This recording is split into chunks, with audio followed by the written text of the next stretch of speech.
আসসালামু আলাইকুম।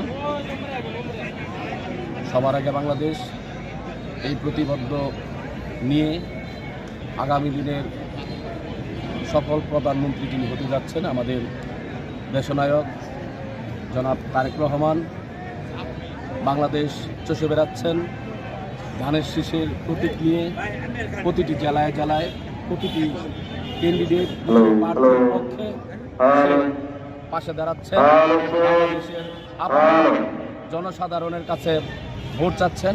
আগামী দিনে বাংলাদেশকে বিনির্মাণের পক্ষে উন্নয়নের দ্বারপ্রান্তে এগিয়ে নেওয়ার জন্য শহীদ প্রেসিডেন্ট জিয়াউর রহমানের এবং শহীদ খালেদা জিয়ার যে অসমাপ্ত কাজগুলো রয়েছেন সেই অসমাপ্ত কাজগুলো বাস্তবায়নের লক্ষ্যে আগামী দিনে মহানায়ক রহমান সেই দেশ বিনির্মাণের লক্ষ্যে বাংলাদেশের প্রত্যেকটি জায়গায় প্রত্যেকটি প্রার্থীর কাছে সে যাচ্ছেন, প্রত্যেকটা বাংলাদেশের ভোটারের কাছে ভোট করছেন। জি, আমরা আজকে আমাদের রাজবাড়ী মাঠে ঐতিহাসিক একটি সমাবেশ অনুষ্ঠিত হতে যাচ্ছে। সন্ধ্যা 6টা নাগাদ আমাদের এই আমাদের মঞ্চে আগমন করবেন আমাদের আগামী দিনের প্রধানমন্ত্রী, আমাদের রাষ্ট্রনায়ক আমাদের জনাব তারেক রহমান।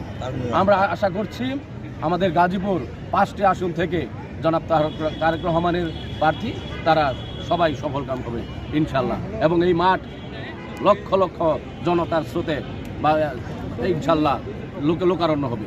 সবাইকে ধন্যবাদ। আসসালামু আলাইকুম।